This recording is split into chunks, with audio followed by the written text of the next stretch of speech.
മാത്രമല്ല ഈ ഭീകര ക്യാമ്പുകളാണ് ആക്രമിച്ചത് എന്നതിന്റെ ദൃശ്യങ്ങൾ പുറത്തു വന്നു എന്ന് മാത്രമല്ല, അത് വന്നതെല്ലാം പാകിസ്ഥാനിൽ നിന്നാണ്. അവിടുത്തെ മീഡിയ പുറത്തുവിട്ടതാണ്.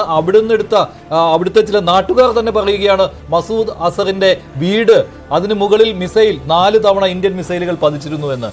അതാണ് ആദ്യമായിട്ട് ഈ മസൂദ് അസറിന്റെ താവളം ആക്രമിച്ചു എന്നതിന്റെ ഫുൾ പ്രൂഫായിട്ടുള്ള കാര്യങ്ങൾ പുറത്തു വന്നത്. എന്നിട്ടും പാകിസ്ഥാൻ ഇപ്പോൾ പറയുകയാണ് സാധാരണക്കാരെയാണ് ഇന്ത്യ ടാർഗറ്റ് ചെയ്തത് അല്ലേ? ശ്രീ വേണുഗോപാൽ സാർ കൂടി. ശ്രീ MS വേണുഗോപാൽ, ഇവിടെ നേരത്തെ സൂചിപ്പിക്കുന്ന പോലെ പാകിസ്ഥാന്റെ ഭാഗത്ത് നിന്ന് ഇത്തരം വാദങ്ങൾ ആവർത്തിച്ചുകൊണ്ടേയിരിക്കും. പക്ഷേ ഇന്ത്യ വാർത്താ സമ്മേളനം നടത്തുന്നു. അതായത് പുലർച്ചെ 1 മണിക്ക് ആരംഭിച്ച ആക്രമണം 1:30 25 മിനിറ്റ്, 9 കേന്ദ്രങ്ങൾ, 21 ഹിറ്റുകൾ. അതിന്റെ ദൃശ്യങ്ങൾ സഹിതമാണ് വാർത്താ സമ്മേളനം നടത്തിയത്. പാകിസ്ഥാനെ പോലെയല്ല ഇന്ത്യ, അന്താരാഷ്ട്ര നിയമങ്ങൾ പാലിക്കുന്ന ഇന്ത്യ. പിന്നീട് രാജ്നാഥ് സിംഗ് വൈകിട്ട് സംസാരിക്കുമ്പോൾ അടക്കം പറയുന്നു, ഞങ്ങൾ ആരെയും ആക്രമിക്കുന്നില്ല, ഞങ്ങൾ പാകിസ്ഥാനെ ആക്രമിക്കുന്നില്ല, പാകിസ്ഥാന്റെ സൈന്യത്തെ ആക്രമിക്കുന്നില്ല, അവിടുത്തെ സാധാരണക്കാരെ ആക്രമിക്കുന്നില്ല. പഹൽഗാമിൽ സാധാരണക്കാരായ ആളുകളുടെ കണ്ണീർ വീഴ്ത്തിയത് ആരാണ്, അവർക്ക് മാത്രമാണ് മറുപടി എന്ന് പറയുകയും അതിന്റെ ദൃശ്യങ്ങളടക്കം നൽകുകയുമാണ്. അപ്പോൾ ഇന്നലെ നമ്മൾ ഇതേ സമയത്ത് ചർച്ച ചെയ്യുന്നത് ഐക്യരാഷ്ട്രസഭയിൽ അടക്കമുള്ള പാകിസ്ഥാന്റെ തിരക്കഥകൾ പൊളിയുന്ന കാഴ്ച ആണ് എങ്കിൽ, ഇന്നിതാ ഇന്ത്യ തെളിവുകൾ നിരത്തുന്നു, ഞങ്ങൾ ആക്രമിക്കുന്നത് ഇതാണ്, ഞങ്ങൾ ആക്രമിച്ചത്. അതിനെ ശരിവെക്കുന്ന പ്രതികരണം മസൂദിന്റെ ഭാഗത്ത് നിന്നടക്കം ഉണ്ടാവുകയും ചെയ്യുന്നു. തീർച്ചയായും. അപ്പോൾ ഇന്ത്യ ഇപ്പോൾ പാകിസ്ഥാന് ഒരു സൂചന നൽകിയിട്ടുണ്ട്. നിങ്ങളുടെ 1000 കട്ട്സ് തിയറിക്ക് ഞങ്ങൾ ഒരു ബദൽ സൃഷ്ടിച്ചിട്ടുണ്ട്. അതായത് ഓരോ കട്ടിനും അതിനേക്കാൾ ഭീകരമായ ഒരു കട്ട് നിങ്ങൾക്കും ഏൽക്കേണ്ടി വരും എന്ന്. അത് നമ്മൾ ഉറി ബാലാക്കോട്ട് മുതൽ തുടങ്ങിയതാണ്.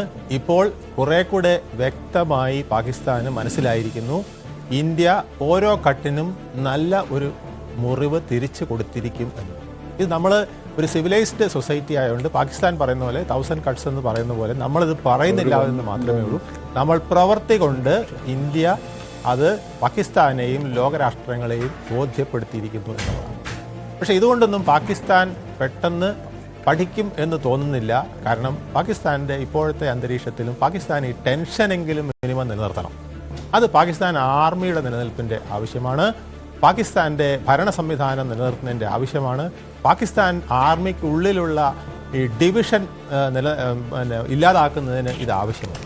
അതിനാണ് അവർ ഇപ്പോഴും ഈ ബഹാവൽപൂരിൽ നമ്മൾ മസറസൂദിൻ്റെ തലയ്ക്ക് മുകളിൽ കൊണ്ട് ബോംബിട്ടിട്ടും അവർ പറയുന്നത് അത് സാധാരണക്കാരനെയാണ് നമ്മൾ ആക്രമിച്ചത്. അപ്പോൾ ഇരവാദമാണ് ഇപ്പോൾ അവർ തുടങ്ങുന്നത്. പിന്നീട് മതവാദവും അവർ നടത്തുകയാണ്. ഞങ്ങളുടെ മദ്രസ മോസ്ക് ആക്രമിച്ചിരിക്കുന്നു. ശരിക്ക് മോസ്ക് അല്ല അവിടെ ആക്രമിക്കപ്പെട്ടിരിക്കുന്നത്, അത് ലഷ്കർ ഇ തോയ്ബയുടെ പരിശീലന കേന്ദ്രം തന്നെയാണ്. തീർച്ചയായിട്ടും പരിശീലന കേന്ദ്രമാണ്. ആ പരിശീലന കേന്ദ്രം ആക്രമിക്കും. നമ്മൾ ഇതിനു മുമ്പും സജ്ജനുണ്ട്, ഭീകരവാദികൾ എവിടെ ഇരുന്നാലും നമ്മൾ അവർക്കെതിരെ ആക്രമണം അഴിച്ചുവിടും. അത് നമ്മൾ ഗോൾഡൻ ടെമ്പിളിൽ നമ്മൾ കണ്ടതാണ്. ഭീകരവാദി അതിനകത്ത് വന്നാൽ നമ്മൾ ആക്രമിക്കാതിരിക്കാൻ നിവൃത്തിയില്ല. തന്നെ ഈ അസദ് താവളമാക്കിയിരിക്കുന്നത് ഈ മോസ്കും മർക്കസ്. ശരിക്കും പറഞ്ഞാൽ മോസ്ക് അല്ല, അത് മർക്കസാണ്. അവർ മോസ്ക് എന്ന് ചിത്രീകരിക്കുന്നതേ ഉള്ളൂ. അവിടെ സ്വിമ്മിംഗ് പൂള്, പ്ലേ ഗ്രൗണ്ട് അടക്കം വളരെ ലക്ഷറി ആയിട്ട് ഈ മസറത്ത് അസൂദിനും കുടുംബത്തിനും പിന്നെ അവരുടെ എയ്ഡിനും കളിച്ച് രസിച്ച് ജീവിക്കുന്നതിനുള്ളൊരു താവളമാണ്. അതിനൊപ്പം ട്രെയിനിങ് നടത്തുന്നവർക്ക് വൈകുന്നേരങ്ങളിൽ വിശ്രമിക്കാനും ഉല്ലസിക്കാനുമുള്ള സ്വിമ്മിംഗ് പൂളുകളും മറ്റ് സൗകര്യങ്ങളും ചെറിയൊരു സിനിമാ തിയേറ്റർ വരെ ഉണ്ടെന്നാണ് അറിയുന്നത്. അപ്പോൾ അത്തരത്തിൽ അവർക്ക് ഒരു കളിച്ചു വളരാനുള്ള, ടെററിസ്റ്റുകൾക്ക് കളിച്ചു വരാൻ ട്രെയിനിങ്ങിന് ശേഷം ഒരു ഉല്ലാസത്തിനുള്ള ഒരു കേന്ദ്രമായിട്ടാണത് മാറ്റിയിരിക്കുന്നത്. ആയുധ പരിശീലനമുണ്ട്, അതുപോലെ തന്നെ മതപഠനമുണ്ട്, ആയുധ പരിശീലനമുണ്ട്, ട്രെയിനിങ് ഉണ്ട്, എല്ലാം ഉണ്ട്. പക്ഷെ പാകിസ്ഥാന് ഞെട്ടലുണ്ടാക്കിയത് ഈ ബഹാവൽപൂർ ആക്രമണം തന്നെയാണ്. പഞ്ചാബിലേക്ക് കയറി നമ്മളിങ്ങനെ ഒരു ആക്രമണം നടത്തുമെന്നോ അല്ലെങ്കിൽ അത് മസർ അസൂദിൻ്റെ തലയ്ക്കുമേതെ തന്നെ നമ്മൾ കൊണ്ടുവന്ന് ഇടുമെന്നോ ഒരിക്കലും പ്രതീക്ഷിച്ചില്ല. അത് പാകിസ്ഥാനെ ഞെട്ടിച്ചിട്ടുണ്ട്. കാരണം പാകിസ്ഥാൻ ആർമി, പാകിസ്ഥാൻ ISI, പാകിസ്ഥാൻ ഭീകരവാദം പ്ലസ് മസർ അസൂദ്, ഇത് അവരുടെ ഇക്വേഷൻ കുറേ നാളായിട്ട് നടത്തിക്കൊണ്ടിരിക്കുകയാണ്. ഇന്ത്യ കണ്ട ഏറ്റവും വലിയ ഭീകരാക്രമണങ്ങളിൽ 2 എണ്ണം, ഒന്ന് പുൽഗാമയാണെങ്കിൽ മറ്റൊന്ന് നമ്മുടെ പാർലമെന്റ് അറ്റാക്കാണ്. ഈ 2 അറ്റാക്കുകളും ഈ ജെയ്ഷെ മുഹമ്മദയും ഈ മസർ അസൂദിന്റെയും സൃഷ്ടിയായിരുന്നു എന്നുള്ളതാണ്. അന്ന് പേരിനായിട്ട് ഒരു വർഷം എന്തോ തടങ്കലിൽ വീട്ടു തടങ്കലിൽ അതൊരു കണ്ണിൽ പൊടിയിടാനായിട്ട് ഇപ്പോഴും അവർ അങ്ങനെയാണ് ചെയ്തത്. തീർച്ചയായിട്ടും ഇപ്പോഴും നിങ്ങൾ പറഞ്ഞ പോലെ ഈ മസർ അസൂദിന്റെ കുടുംബാംഗങ്ങളെ കബറടക്കുന്നിടത്ത് പാകിസ്ഥാന്റെ രാഷ്ട്രീയക്കാർ, പാകിസ്ഥാന്റെ പട്ടാളം എല്ലാം സല്യൂട്ട് അടിച്ച് നിൽക്കുകയാണ്.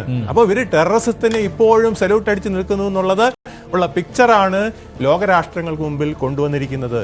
അപ്പൊ ഇതിന് മാത്രമല്ല, പാക് അധീന കശ്മീരിലെ ബിലാലിൽ അവിടെ ഭീകരാക്രമണത്തിൽ കൊല്ലപ്പെട്ട ഭീകരവാദിയുടെ സംസ്കാര ചടങ്ങിലും പങ്കെടുത്തത് പാകിസ്ഥാന്റെ സൈന്യത്തിന്റെ ISI ഏജന്റുമാരുമാണ്. പാകിസ്ഥാന്റെ നമ്മള് പറയില്ലേ, നമ്മുടെ രാജ്യത്ത് പാർലമെന്റ്, ജുഡീഷ്യറി, എക്സിക്യൂട്ടീവ് എന്ന് പറയില്ലേ, ഇതുപോലെ പാകിസ്ഥാനിലെ ഭരണ സംവിധാനം നിലനിൽക്കുന്നത് ആർമി, ISI, ഭീകരവാദം, അവസാനം പൊളിറ്റീഷ്യൻ. ഇതാണ് അവരുടെ നെറ്റ്വർക്ക്. അവരുടെ നമുക്ക് 3 പില്ലേഴ്സ് ആണെങ്കിൽ അവർക്ക് 4 പില്ലേഴ്സ് ആണുള്ളത്. ഈ 4 പില്ലേഴ്സിലാണ് പാകിസ്ഥാനെ ഈ കഴിഞ്ഞ അവർക്ക് നമ്മൾ 2ആയി പിരിഞ്ഞതിന് ശേഷം മുഴുവൻ കാലവും അവർ ഈ 4 പില്ലേഴ്സ് വെച്ചാണ് കളിച്ചിട്ടുള്ളത്. ഇപ്പോൾ ഈ 4 പില്ലേഴ്സിൽ 3 പില്ലേഴ്സ് സ്ട്രോങ് ആകുകയും പൊളിറ്റീഷ്യൻ എന്ന പില്ലർ വളരെ ദുർബലമായി പോവുകയും ചെയ്തിരിക്കുന്ന സാഹചര്യമാണ് പാകിസ്ഥാനിൽ നിലവിലുള്ളത്.